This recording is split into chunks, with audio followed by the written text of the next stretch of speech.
Most people who quit their 9 to 5 to start a business don't actually escape anything. They just end up building themselves another stressful job. And it's not because they're not talented. The real difference between just leaving your job and actually building a business that pays, well, it comes down to the way you build your brand. In this video, I'm going to show you the essential elements of a brand that pays you back, instead of trapping you in the worst version of the job you just left. Hi, my name is James Kurtz. I've spent over 20 years helping everyone from Fortune 500s to first-time founders build brands that stand out and get taken seriously. And by the way, if you want a step-by-step guide to launching your business the right way, I've put together a free business launch checklist and guide. I'll drop the link below this video. So, let's start with the first and, honestly, the most common mistake I see: building a brand that talks all about you instead of focusing on the customer. Be relentlessly customer-focused. Most new business owners make their brand all about themselves, their background, their process, their passion. And I get it. You're proud of your story. But here's the thing. Customers don't buy because of you. They buy because of what's in it for them. Think about it this way. Have you ever been on a date where the other person spends the entire night talking about themselves? You're sitting there, nodding politely, but in your head you're already planning your escape. And that's exactly how potential clients feel when they land on a website or a LinkedIn profile that's full of "we do this and we do that." Nobody wants to feel like a side character in someone else's story. They want you to know that you see them. So, how do you actually make sure your messaging connects? Well, here's a simple 3-step process. Create a customer avatar. Pick one type of client, define their goals, their struggles, and what success looks like for them. For example, if you're a wealth advisor, maybe it's young professionals who just got a big promotion and suddenly have money but no plan. Don't just say, "I work with people who need financial help." That's way too broad.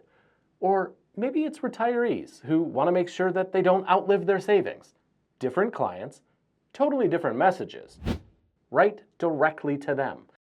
Give your avatar a name to make them real, like Promoted Patrick or Retiring Rachel. Then, draft your copy like you're writing them a letter. "Dear Rachel, you've spent decades working hard to build your savings. The last thing you want now is to lie awake at night worrying if your money will last as long as you do. That's why I help people like you build a plan they can trust, so you can enjoy retirement without the stress." See? So now just remove "Dear Rachel" and you've got a great piece of customer-focused copy. Compare that to the generic "I provide financial planning services for retirees, blah, blah." Same point, but one feels human and the other feels like a brochure. Make them the hero. At the end of the day, your customer should always be the hero of the story, not you. That means your messaging needs to frame their journey, their challenge, and their transformation. Your role is to be the guide, the one who gives them the plan, the confidence, and the tools they need to succeed. When you put the customer at the center, suddenly they see themselves in your words. They feel understood. And when people feel understood, they trust you. When you get your messaging right, you're speaking their language. But if you still sound exactly like everyone else in your industry, you're going to disappear. Luckily, there's one simple trick to avoid this trap. Position yourself as the only choice. Positioning is like a job interview. 10 people might have the same degree and experience, but the one who clearly communicates their unique value, why they're the right fit, gets the offer. Businesses are the same. If you don't make your difference obvious, you're just another applicant. Here's why positioning is such a game changer. First, it creates differentiation. It makes you stand out, so people don't just lump you in with everyone else and compare solely on price. Second, it creates clarity. Once you know your positioning, it guides everything you say in your marketing, from your website copy to your elevator pitch. Third, it creates focus. It keeps you from trying to be everything to everyone, which is exhausting and confusing for the customer. Fourth, it gives you pricing power. When customers see you as uniquely valuable, they're willing to pay more because they believe they can't get the same thing anywhere else. Fifth, it creates alignment. When your positioning is clear, your whole team, or even if it's just you, if you're starting out solo, you know exactly what you're building toward and why. Now, once you understand why it matters, Here's how to test whether your positioning is strong enough. Test 1. One clear sentence. Can you explain who you serve, the problem you solve, and how you do it differently, all in a single line? For example, I help 7-figure e-commerce brands grow profit without cash flow guesswork by building simple weekly finance systems. Well, that's sharp, and no one's confusing it with a generic business consultant. Test 2. Customer resonance. When your ideal customer hears that sentence, do they immediately recognize themselves in it? Here's a way to picture it. Imagine your positioning statement is printed on a package sitting on a store shelf. Your ideal customer should be able to point to it, say, yes, I want that, and put it in their cart, metaphorically speaking.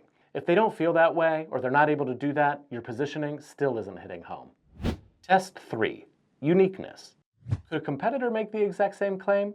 If so, it's not strong enough. You've got to sharpen the who, the result, or the difference until your positioning is something only you could credibly say. Strong positioning makes you stand out, but here's the catch. If your brand image doesn't look as professional as the service you provide, people still won't take you seriously. Therefore, you're going to need a professional image. We've all heard that phrase, don't judge a book by its cover. But the truth is, everyone does. If a book has a terrible cover, most people won't even pick it up to see what's inside. Your business is the same way. If your brand image looks unpolished or inconsistent, most people won't give you a second look, no matter how strong your actual service is. So, how do you make sure your brand image actually builds trust, opens doors, and gives you confidence? Well, here's the secret method that professional brand builders, like me, use. Define the desired perception. Decide how you want your ideal customer to see you at first glance. Pick 3 to 5 words that describe the impression you want to create. Fewer than 3 isn't enough to make you distinct. More than 5 is just noise. For example, you might want your audience to think, wow, this company is professional, innovative, and trustworthy. Or maybe, hey, this brand feels creative, approachable, and bold. Or even, wow, this service is premium, reliable, and modern. And these words matter because they shape subconscious cues. They give your audience that instant feeling, that vibe, that gut-level sense of whether they should trust you or move on. Translate words into visuals. Take those qualities and define what they look like. What does innovative look like? Maybe sleek lines, clean typography, and bold color pops. What does trustworthy look like? Maybe it's balanced layouts, solid blues, or timeless fonts. Once you've identified these, literally create boards with the images, designs, and styles that represent each word. Now you have all your visual inspiration in one place, ready to guide the design. Look for patterns and inspiration. Step back and study the boards you've built. What do you see repeating? For instance, maybe all your trustworthy boards use deep blues and solid serif fonts. That's a signal. Maybe certain colors keep showing up. Maybe there's a style of photography that feels consistent. Or maybe it's the way lines or forms are used across multiple images. Those patterns are your creative springboard. They help you design something new that still feels familiar and resonates with your audience. Create the visuals. This is where your brand starts to take shape. You can hire a designer, and yes, shameless plug, that's what we do every day. Or you can roll up your sleeves and use modern DIY tools like Canva or AI. Just remember, use your boards as your guardrails. Don't design in a vacuum. Design against the visuals you've already defined. Measure the fit. Once you have some brand concepts ready, a logo, idea, a color palette, a few layout examples, compare them back to your visual vocabulary boards. Ask yourself, does this design actually express the 3 to 5 qualities I set out to represent? If yes, you're on track. If not, it's back to the drawing board. Repeat consistently. This isn't just a box to check, it's a practice. Once you've nailed your look, you need to apply it everywhere, over and over and over again. Because here's the truth. By the time you're sick of seeing it, your audience is just starting to notice it. And consistency is what cements trust, recognition, and authority. So, now you've got the foundation of a brand that actually pays. But here's the danger. If you quit your job before you're ready, all of this work will come crashing down. Because it doesn't matter how strong your brand is, if you don't have the right pieces in place, you'll end up right back in the grind you were trying to escape. So before you hand in your notice, watch this video right here. It walks you through exactly what to do before you quit, so you can launch with confidence instead of regret.